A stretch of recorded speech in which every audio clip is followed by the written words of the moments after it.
Getting your first 100 customers as a new brand, a small brand, or a startup is difficult, but I'm going to show you some surefire steps to get that first 100 paying customers. I'm Gina. I'm a marketing director from South London. I have spent the last 15 years building startups, small brands, and their marketing. I have done all the hard work so you don't have to.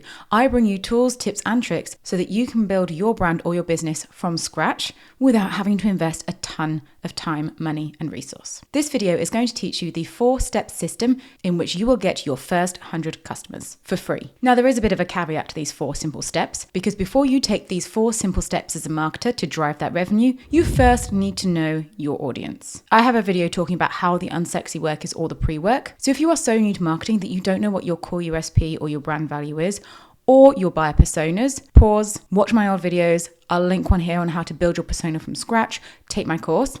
But before getting your first 100 customers, you need to know what value you offer and who that value is beneficial for. So you've got your value, your USP, and you've got your ideal audience you're trying to talk to. So how do you turn that ideal audience into 100 paying customers? Let's get started. The first thing you're going to do on your step to 100 customers is to create a high converting lead magnet. A highly converting lead magnet is a valuable piece of content or a resource that you offer for free. Normally, you offer this in exchange for somebody's email address. This high converting lead magnet has to be something that is distinct to your audience, your USP, has to drive value, and it must be free. It also shouldn't cannibalize any of your paid for products. A lead magnet tends to be things like webinars, free tools, ebooks, checklists, templates, reports, and so on. So to get started on your road to 100 customers, create your own high converting lead magnet. All you need to do is look at your audience research, identify a common problem that your audience have, and create a resource that addresses that problem. You can then put that resource on a free landing page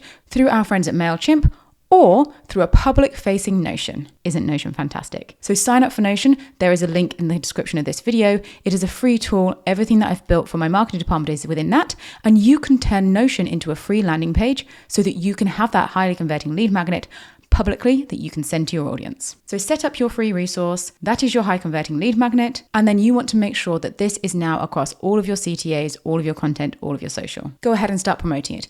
Put it on your channels, have a clear CTA on your website and your posts, and talk about it all the time. So now your high converting lead magnet is all set up. The next thing you need to do is to set up a system in which to guide your leads into becoming customers. Now that you've got everyone excited with the free value from your lead magnet, you want to make sure that you are nurturing those leads into becoming aware of your product, interested in your product, and purchasing your product. The easiest way to do this, especially if you've set up your landing page and your lead magnet through MailChimp, is to set up a simple email sequence, a nurture sequence. Getting people to be your customer isn't as easy as just letting them know you exist. It takes on average around 7 quality touch points to convert someone into a buyer. A lot of brands fall down because they create a lead magnet and think that that value will immediately translate, but you need to make sure that you are constantly turning up in your customers' lives, and therefore they don't put the time and effort in to nurture their prospects. An email nurture sequence is a series of automated emails that are designed to build trust, provide value, and ultimately guide your leads into becoming those customers. Here's a quick look at how you can set up your own email nurture sequence. Firstly, you want to map out your buyer's journey and identify the key stages that your leads will go through.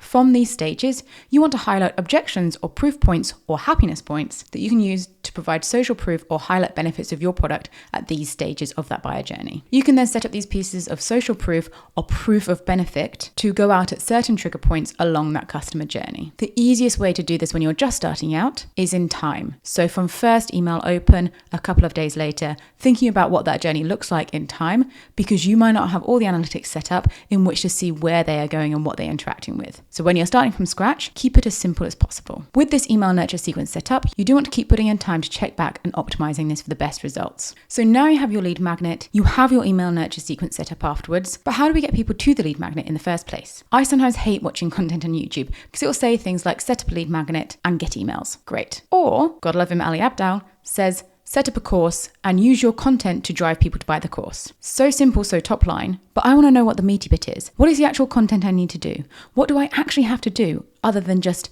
make content? So here's how you actually drive people to your highly converting lead magnet. And this is where we layer on another one of my videos. I did a video about a flywheel, about how your funnel is dead and you need a flywheel. This is where you put that flywheel on top of your lead magnet. The benefit of the flywheel is any interaction that you put into the wheel constantly promotes the wheel. It's motion. You want your lead magnet to sit in the center of that circle. So everything that you do to make that wheel turn round still has the landing point of the lead magnet. When we look at a flywheel in its infancy, and do go check out my video to build your own, we look at the 4 stages of awareness, interest, consideration, action. And that action can then lead into more awareness, and you're constantly feeding that. The 2 main tools in your arsenal to push people around this self-generating flywheel are your social and your content. I have done a whole video on how to set up a flywheel, so do go check that out. But now that you've got your lead magnet, you've got your nurture sequence, you add your flywheel on top of your lead magnet to make sure you are getting that top of funnel impact and getting people to see your lead magnet. And now the 4th way in which you get to your first 100 customers is you create a mechanic for others to come in to your system. That system you've built to direct people to your lead magnet, you want to create a mechanic to get people in there. And there are 2 ways to do this. 1 is retelling people that already know,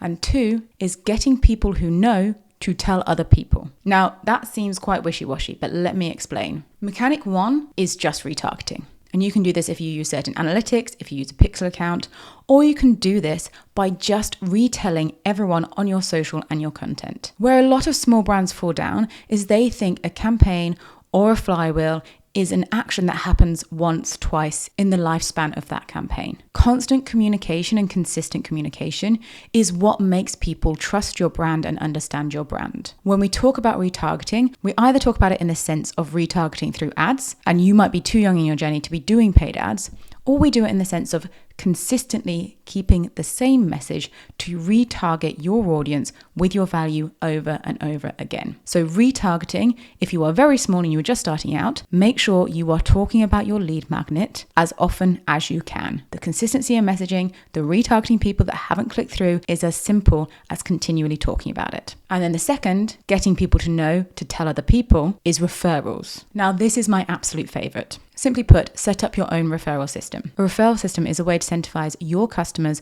or the people who have downloaded your lead magnet to share it with their friends and those around them. Word of mouth is the single most effective form of marketing. That's why UGC is so effective, because it's essentially digital word of mouth with people that you follow and therefore trust. In fact, according to Nielsen and their Global Trust in Advertising report, 92% of consumers trust recommendations from friends and family over any other advertising type. So you really need to maximize that for your first 100 customers. A quick TLDR on setting up your own referral system. All you need to do is figure out what the incentive is you're going to offer. If you're getting people to download your lead magnet, you can offer the value of an additional tool, an additional resource, or early access to a product, or a promised discount of your final product. You then want to make sure that you're actually explaining the referral system, and you can do this either through a free Notion page that you publish or at the bottom of your landing page that you've already created for your lead magnet. You want to make sure that you are making it as easy as possible for people to refer your landing page or your product by either sharing a code or building referral links. It depends on where you're hosting your product. Notion has referral and affiliate links. MailChimp has code set up in it. So you don't actually have to do too much work. And then you really want to make sure that you're tracking it. So you want to make sure that you are actually rewarding those people who are sharing your resources and products so that they have a good experience and continue to promote your products, your services, or that lead magnet. So there we have it in a nutshell. In order to get to your first 100 customers, as soon as you know who you are going after and what your value is, you need to create yourself a highly converting lead magnet. You need to then build a nurture sequence after that to make sure that your customers are going towards your paid for products or services. You want to flip that back and build a flywheel on top of your lead magnet to make sure your top of the funnel is so full. And then you want to set up a way in which to retarget or refer to make sure you're getting either enough consistency in message to convert or enough word of mouth to grow through referrals. It's that simple. I hope that's helped you out. Please do let me know what kind of lead magnet you created. I'm always interested to hear your stories. I'm here to demystify marketing and make you better for less time, money, and effort. So do please subscribe, and I'll speak to you next week.